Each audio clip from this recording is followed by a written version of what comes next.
Bom dia, pessoal, tudo bem com vocês? Hoje passando para a gente falar da região do cotovelo, ou seja, algumas alterações que podem ocorrer no cotovelo. O que fica ali entre o braço e o antebraço? É uma articulação que tem movimentos simples, ou seja, de flexão e extensão, e também participa do movimento do punho, que é o movimento de supinação e pronação, fazendo com que essa articulação seja uma transição entre o movimento do braço e também ali do punho. Na região do cotovelo tem alguns problemas que é mais comum de você ouvir falar. Por exemplo, as tendinites ou as epicondilites, normalmente que são na parte medial do cotovelo ou na parte lateral, que tem a ver mais com pessoas que fazem trabalhos repetitivos ou algum tipo de esporte, né? Então é até chamado a região de epicondilite medial de lesão de golfista, né? Pelo movimento de jogar golfe, não muito comum na nossa região. E também na epicondilite lateral, movimento de tenista, ou seja, por conta do movimento que se é feito com a raquete. Aqui na imagem podemos observar a região do epicôndilo medial e também o epicôndilo lateral.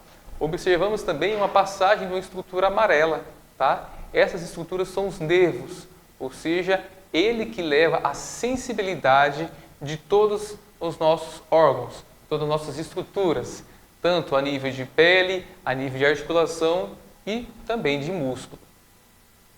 Essa região pode inflamar não apenas pelo esporte, ou seja, se você tiver um apoio durante muito tempo nessa região, numa mesa ou algum tipo de trabalho, você pode inflamar também. Ou, às vezes, nem precisa ser tanto repetitivo. Às vezes, um esforço maior pode causar algum tipo de dano nessa região. Passando por ali, passam os nervos que vão para as mãos, que podem causar algum tipo de sintoma específico, ou seja, dores ou irradiações ou dormências, por exemplo, nos dedos, tanto nos dedos laterais, ou seja, no mindinho, no anelar, e também no dedo polegar indicador, e também o dedo médio, caracterizando a região que o nervo está sendo afetada. Pode ser afetado tanto a nível cervical, como já foi comentado, a nível de ombro e hoje chegando na parte do cotovelo, causando ali algum tipo de sintoma. Por exemplo, quando você sente algum tipo de dormência na região das mãos, pode haver alguma compressão no cotovelo, ou seja, quando comprime o nervo, ele tende a fazer algum tipo de dormência. Essa dormência começa pelo formigamento, tá? Então, se algum dia você teve algum formigamento na região das mãos, pode estar relacionado com os nervos também. Observamos agora a região posterior do cotovelo. Observamos aqui a região lá da pontinha, ou seja, dessa pontinha aqui do cotovelo, e na parte mais medial, ou seja, na parte de dentro, aqui o nervinho que a gente chama de nervo ulnar.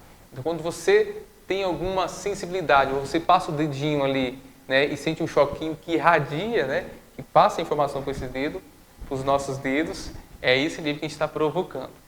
Então, de que forma que funciona o tratamento da osteopatia nessa região do cotovelo? Então, nós vamos ali avaliar todas essas estruturas, vendo qual delas está funcionando ou não está funcionando. Quando não estiver funcionando, a gente chama de uma estrutura disfuncional, ou seja, a função foi alterada. Se a função foi alterada, quer dizer que todas as estruturas estão intactas, porém, quando a estrutura está disfuncional, então ela não manda a informação e não recebe também essa informação de forma íntegra, fazendo com que tenha uma disfunção. Então, por isso, nós buscamos normalizar todas essas regiões, tanto a nível de nervo, a nível de músculo e articular. Então, algumas vezes, no consultório, usamos algumas técnicas articulares, que fazem os famosos estalos, né? Que a gente chama de manipulações, ou os trustes. Então, o que leva muitas pessoas a terem essa curiosidade de visitar o consultório é escutar os estalos. Porém, esses estalos têm a função de normalizar, ou seja, a articulação está na posição ruim, nós reorganizamos essa condição articular para que a articulação funcione de forma íntegra, ou seja, a passagem dos músculos, a passagem dos nervos e o transitar de líquidos que ocorrem dentro dessa articulação, que é o que lubrifica a articulação.